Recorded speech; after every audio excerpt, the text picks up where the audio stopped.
to play the shitty games that suck ass. He'd rather have a buffalo take a diarrhea dump in his ear. He'd rather eat the rotten asshole of a roadkill skunk and down it with beer. He's the angriest gamer you've ever heard.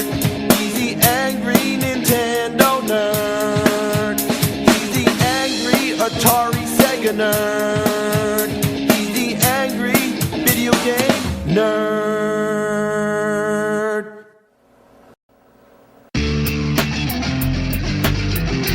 Get the power, Nintendo power. Get the clues that you can use, Nintendo power. Higher and higher, fighting your way through enemy fire.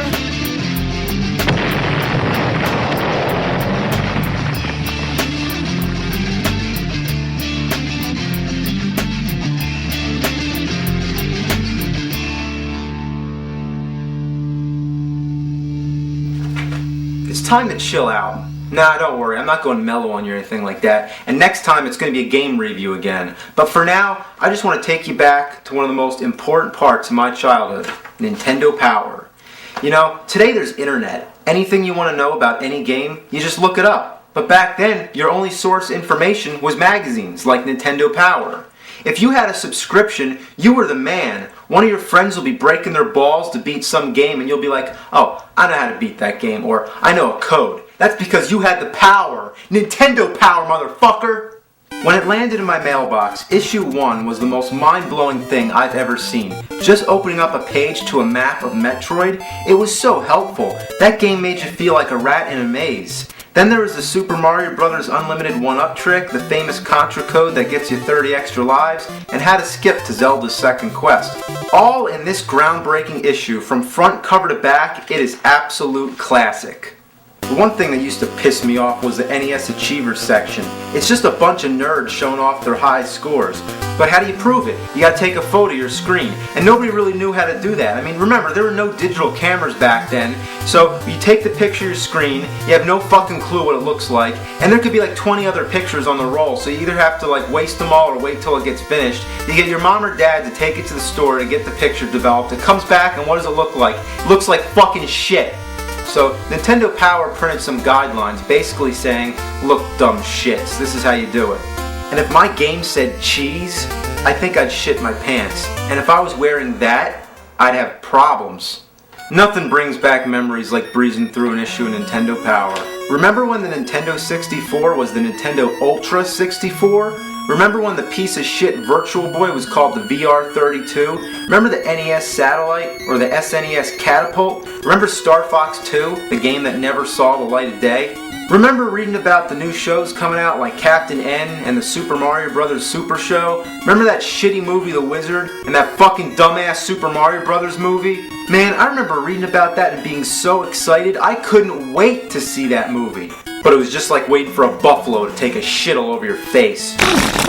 Another thing powerful about this magazine was the power to know what games were coming out. But only if we could read between the lines we would know how shitty they'd be. This one says, in-depth playing tips on the horrifying sequel to Castlevania. This one says Back to the Future has that distinctive LJN style and an interesting timer. Wow, they knew it was bad. Another classic section was the top 30, in which they'd list the most popular Nintendo games. I don't know what Ninja Turtles was doing at number 1 for so damn long. But anyway, it was only NES for a while, but then they started doing the top SNES and Game Boy games. They even had a top 5 for Virtual Boy. That's just hilarious, because that's almost the whole library of games for that fucking piece of shit. The covers were always exciting to look forward to. This one gave kids nightmares and parents complained. I thought it was awesome. And I never noticed that face in the background till today. This one's cool because it's an owl, and owls are cool. But this one really sucks. Why is it all gray? I mean, what the fuck kind of cover is this? Oh, well, what the fuck? The illustrations were awesome too. Even if I didn't have the game, it was fun just looking at the pictures. Here's a page on Clash at Demon Head. Just a nice page, everything's fine. But then there's something that bothered me. What's this? He's flipping the bird. He's giving the finger. And I'm not making this up. Well, this one's kind of intimidating. I mean, what's Dracula's problem?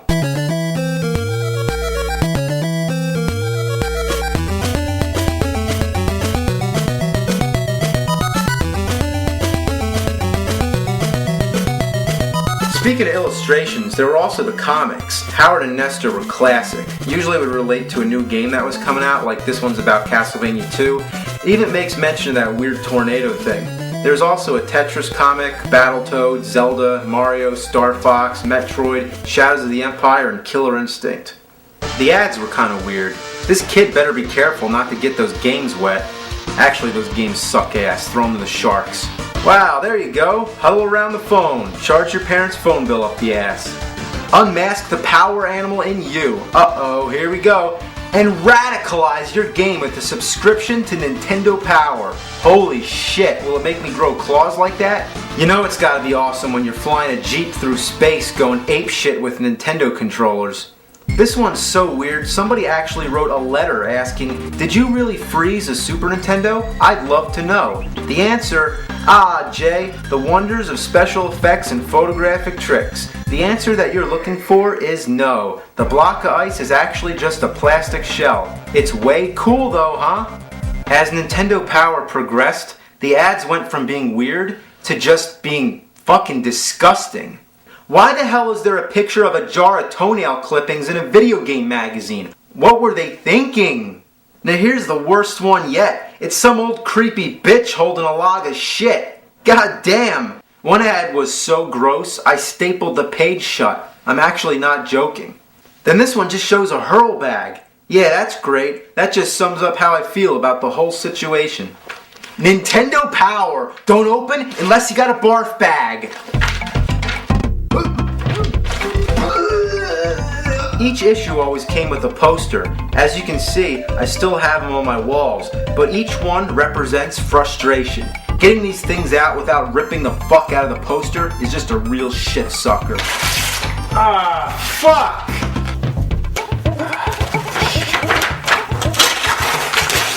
Fuck. Eventually they start putting staples in the posters. Fuck!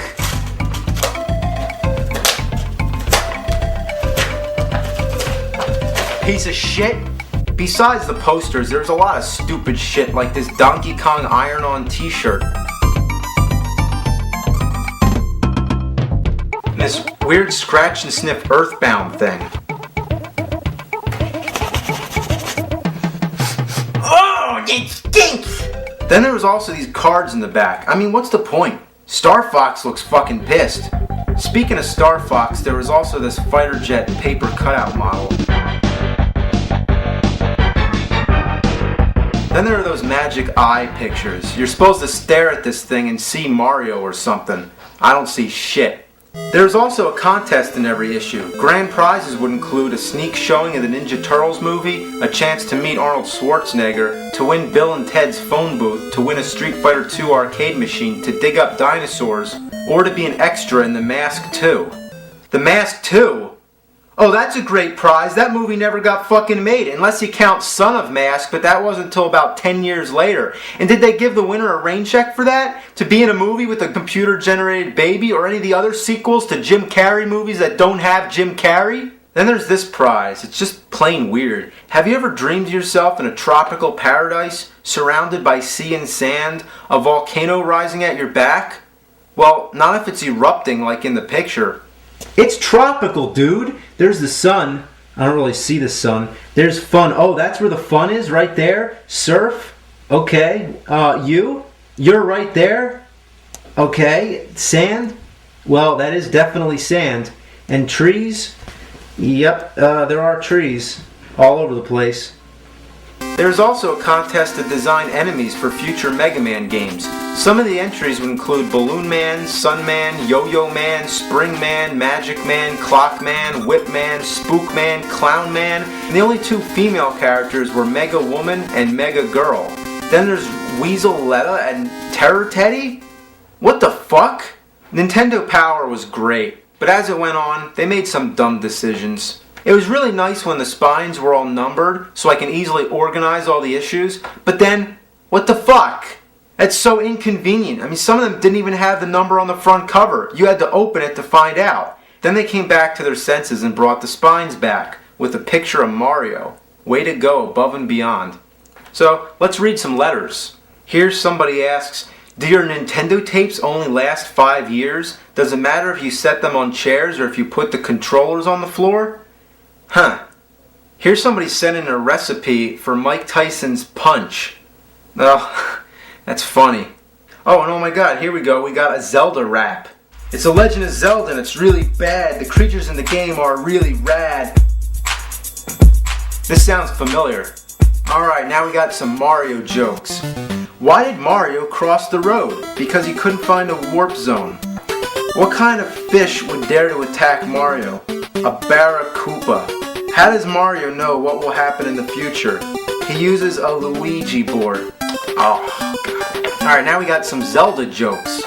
How did Link win the basketball game for his team? He used his hook shot. What did Zelda tell Link when he couldn't unlock the door? Triforce. What did Link say to Ganon when he captured Zelda? Leave her alone. Okay, here's a really weird one. If Mario Paint has 41,664 dots available, judging from page 112 of the Mario Paint Player's Guide, and 15 different colors to choose from, then did you know that there are a total of 978857121979410 different possible images to create on a single page? That's a lot, eh? Just thought I'd tell you. Thanks, Ian. That's certainly some useful information. Now we got some complaints. The game I purchased that was completely different than I expected was Rambo for the NES. I saw him firing a machine gun on the package and it looked really cool, so I bought it. When I got home, I started to play the game. It was boring. All you do is walk around and fight with a knife. The only enemies I met were spiders, gorillas, bugs, etc. Tell me about it. We'll get to that one sometime. Ooh, here we go. I once bought a game from a friend called Fester's Quest. I was expecting a great game after reading about it in Nintendo Power, but even with the magazine at my side, it took me 2.5 hours to make it to the first boss, and another 2 to make it to the second. You want to know about Fester's Quest? Next time. Now here's a good complaint. So, nice names, guys. Mario 64, Super Mario Kart 64, Pilot Wings 64, Wave Race 64, Killer Instinct 64, and the list goes on. Yeesh. I'm not really mad, but I think you guys could at least put some effort into the names of the games. He totally has a good point, but here's the response. So you're saying you wouldn't be in favor of our plan to rename the magazine Nintendo Power 64? Wow, what an asshole. It is quite apparent what an active and important role marketing plays in the video game industry. I have to wonder what you are thinking when marketing the Nintendo 64 to elementary school gamers. You risk alienating gamers 15 and up. You should target older gamers because you'll also target younger ones, since the audience perception of coolness often depends on what the older teenage audience thinks is cool. I agree. And the response? Your suggestion inspired us to target more teens with our marketing, so tune in to a very special episode of Friends this week to see... Okay, here's my letter. Dear Nintendo Power Editor, what the fuck is your problem? Get the power, Nintendo Power. Get the clues that you can use, Nintendo Power.